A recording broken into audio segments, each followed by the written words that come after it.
without the lathe vibrating unsafely. The faster we can turn the piece of wood, the better the tools are going to cut it. This one is close enough to balance that we're going to be able to turn it plenty fast to start with. I could actually turn it any speed I want, it looks like. But I'll stay around 800 RPMs, which is a nice start. A lot of times when you're turning green wood, it's out of balance. One of the issues you have is you own a lathe that starts at 600 RPMs. And the piece will only spin safely at 200. So that's when you have to go shopping for a new lathe.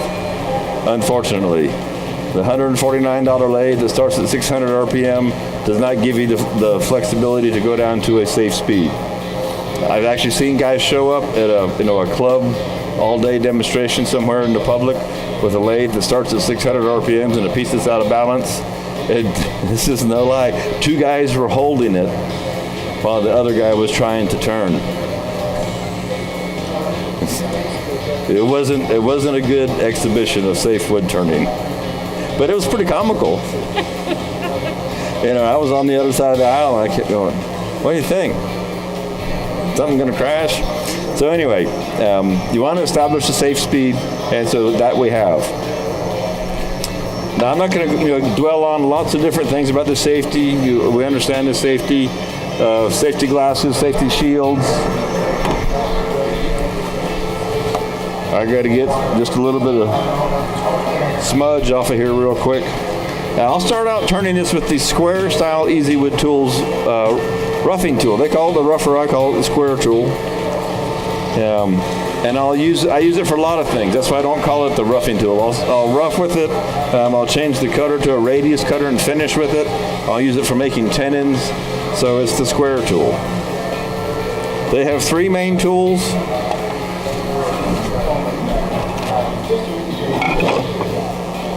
They have a round style tool they call the finisher. I call it the round tool because I rough with it, I finish with it, I shape with it. They have the rougher, as I just described, which I rough with, I finish with, make tenons with.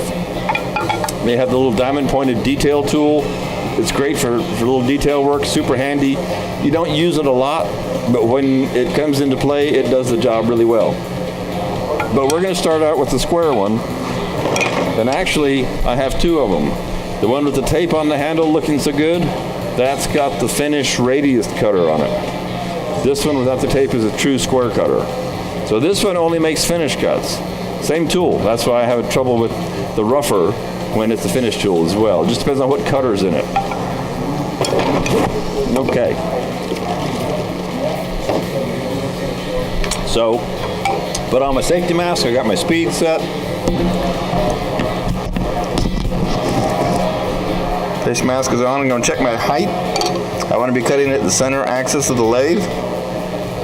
So I'm just going to go ahead and get this guy, into round. Now I'm going to make some different shape than I've been making recently. I'm not sure what it is just yet, but I'm going to do something different. I just run 2 fingers on the tool like this, and I don't use the handle back here in the back except for leverage to extend my arm. I keep my fingers wherever my brain points my fingers, what the tool does. 2 fingers on top, and I just use half the cutter to start. Make sure I didn't drop it on the concrete. It is missing a corner. Carbide, something about carbide. These are replaceable carbide cutters. If you drop it on the concrete, it will chip, and it is missing the right-hand corner, but we'll deal with that later. So anyway, I'll just use half the cutter and make twice as many cuts, so it's a little bit lighter activity. And I just want to see this ghost image go away. I think maybe I'll keep some of the chips out.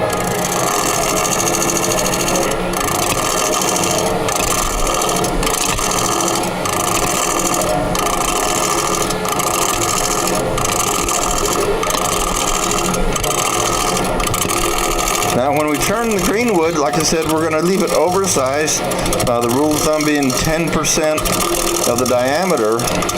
So this guy looks like it's maybe 10 inches in diameter, so it might be an inch thick piece that we want to leave the wall thickness to be. So that's the general roundness. Now, you've seen me make the bowls usually curve both ways in the middle. I'm not going to do that today. I'm going to make this one curve like a bell. Think of it as a trumpet bell. So it's not really going to be a bowl, but it's going to be short in that same regard.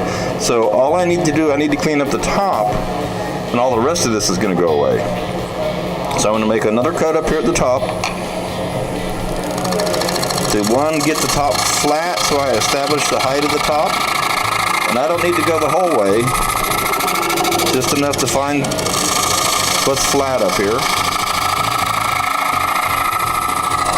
So you can see what I'm doing. Let's see if this other camera is showing that today. Nope, not showing it. It's too far over. We'll go back to 2.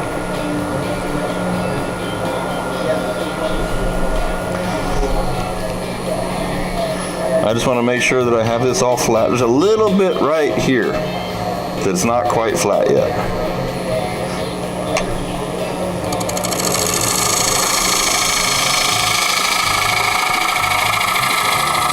Okay, so now my top rim, if you will, is true. It's flat and true.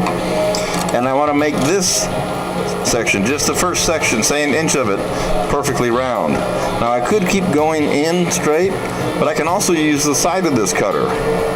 So what I'm going to do is I'm going to come over here on the face of it, and I'm going to move the cutter in laterally, letting it ride on the face but cut with the right hand side. So I should have a perfectly round piece. Oh, see, I'm still missing that little spot right there. Okay, so one more quick pass like that.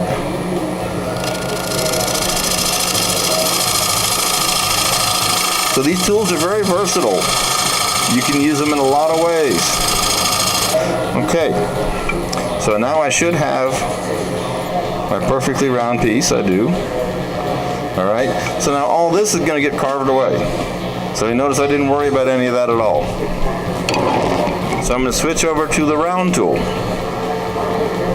And for the moment, I'm going to stay in the overhead for you. And then once I start coming around the back, then we'll switch and come in from the end.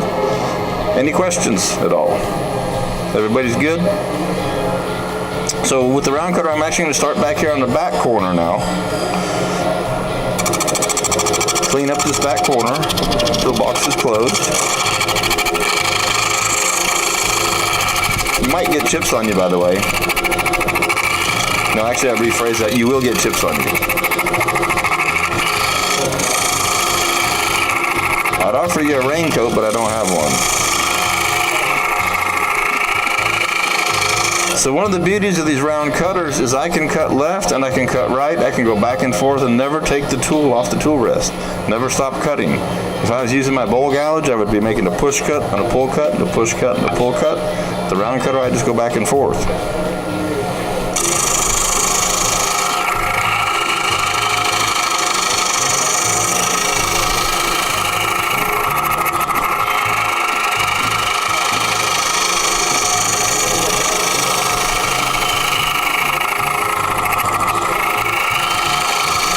I'm going to go ahead and stop and move my tool rest because I'm going to work more back here on the back corner, and I'm going to come up and grab this. So still, I think we're best off showing you from overhead. These chips are free, by the way.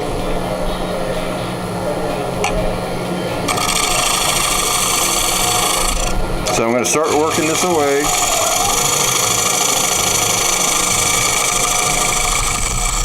And now that it's round, I'm going to go ahead and give myself some real speed. It's not going to go anywhere. We'll just get wet is all. There'll be water coming right out through here, but you should be okay. I'm going to try and stand on one side or the other so I don't get soaking wet.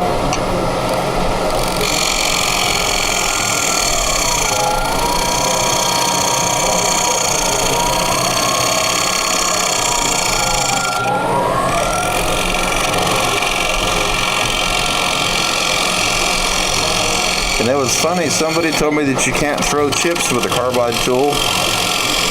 They said you must be using a bowl gouge. I don't know, they go pretty far.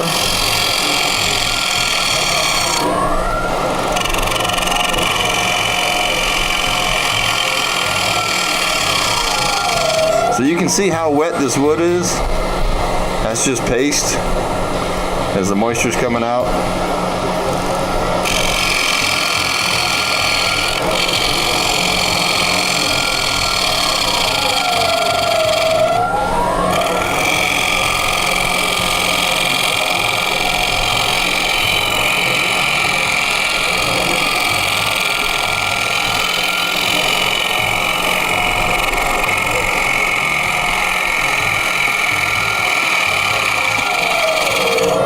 I'm going to go ahead and switch cameras for you, move the tool rest around.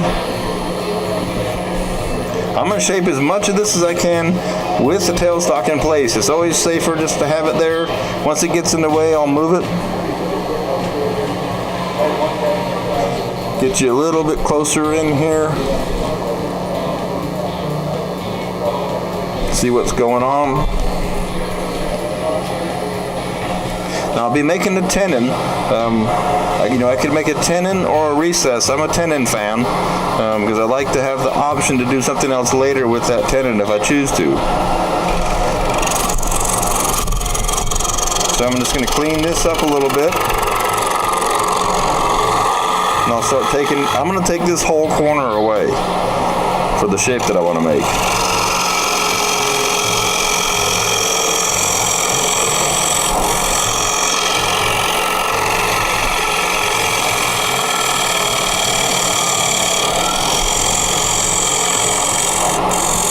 Isn't it great sitting in the front row? You're not getting it bad.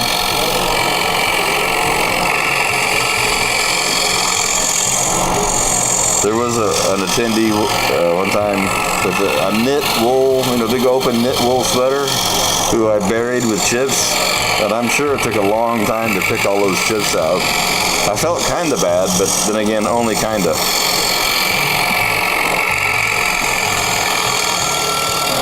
So again, you see that I'm not even taking the tool off the piece. I just keep working away.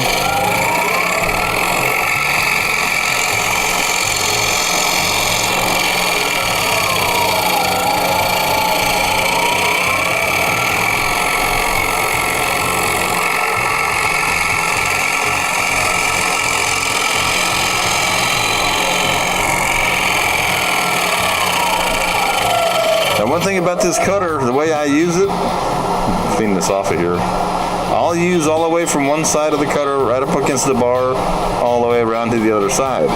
And now the theory is with these cutters, you can rotate the cutter and always have a fresh edge if you're using the tip.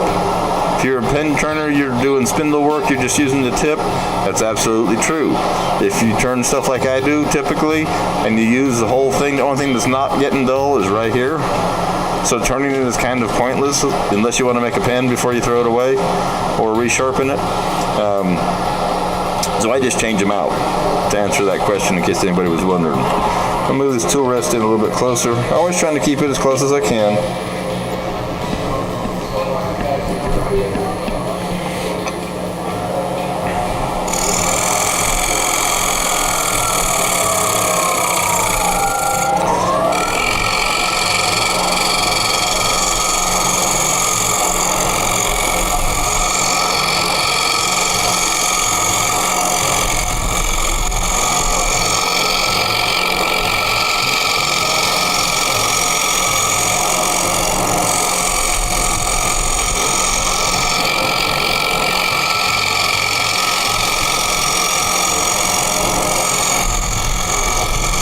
So I've got kind of my general shape now, and I think I'm going to go ahead and make my tenon, because I need to make my tenon before I can finish determining what this final outside shape in even the rough format is going to be.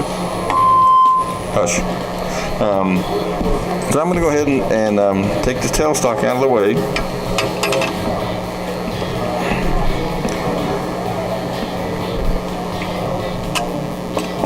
When I was loading the lathe up and slowing it down, was that monitor flickering at all? Yeah. But this one doesn't. Okay. It's bouncing more? I'm feeling my vibration out here. You never know what's going to happen out here. It's an Ohio earthquake. So common. It's because of the crack in the floor. Everything's unstable. Not that what I'm working on here is... But see, the cameras are all off on the concrete, but they may be picking up some of the vibration.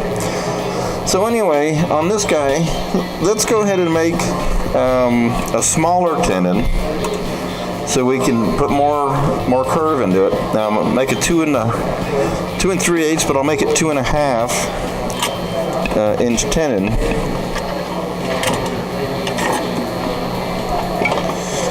So I'll set my calipers. I just set my outside calipers to what I want. Pull those in a little bit. Now using a tenon, it does have its risks in that if you have a tool catch, you can snap the tenon. Snap the tenon off, your piece comes loose, you get to start over, and you get a little bit shorter piece. If you make a recess, which the jaws of the chuck can go into, you expand the jaws out. The risk there is that if you don't leave enough wood on the outside area and you expand them too much pressure, then you pop the piece. I like the tenon because I can always use it as a foot or base if I want to. If I make a recess, I'm kind of confined to that. So it's more personal preference than anything. They both work. They both have their pros and cons. And I'm going to make this a little oversized because it's green. When this dries, it's going to be warped. It's going to be oval. And the tenon's going to be oval. Now the tenon won't be as oval as the big rim up here, but it will be out around. So I make it a little bit oversized when it's green so that I can return that tenon down to the size I really want for the same set of jaws. So I make it just a little bit extra oversized.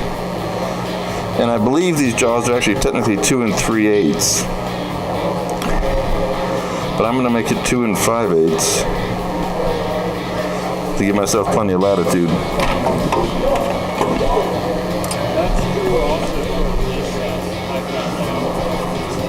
Oh, the recesses go oval? Well, yeah, then once they shrink, so you can't get your jaw back in it again? Yeah, I mean, it only makes sense. I mean, everything's going to move. So I'll be using the square tool. First, I'm going to clean this up. I'm going to turn my speed down a little bit since I don't have my tailstock on here now. Drop her back down to about 1,000. I was up around 1,350 or so there. So I'll just clean this up.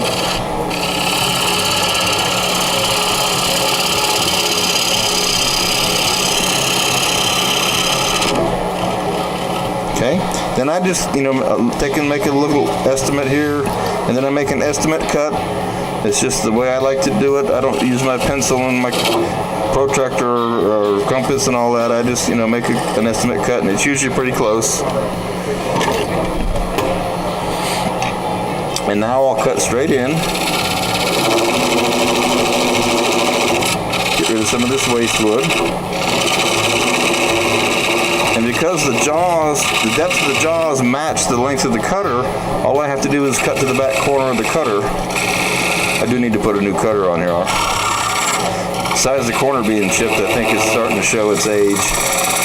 People ask, well, how do you know when those carbide cutters are dull? They don't work like they did when they were new. And that's the simplest answer I can give you. Last week I found out that, or a week before it was actually, I had been talking and, as I always do, and doing two things at once, and I had changed the cutter and I put a radius cutter on the square tool, and I kept having these little rounded seats right here, and I thought, why isn't it square? And I looked at it, I actually read, and I went, oh, because you got the wrong cutter on, dummy. So there's my length. Now I want to make sure that the bottom of my tenon is a little bit concave, at least flat. And you see right now, it's actually convex. If your jaws go right to the bottom of if your jaws bottom out, and this bottoms out, it won't sit on the surface here, which is what you want. Now I know in these particular jaws there's extra depth, but you want to make sure that this is slightly concave so it doesn't touch. Because we want the support to be up on the bottom, the big base of the bowl. And then I just double check again. If I see a little bit of daylight, life is good.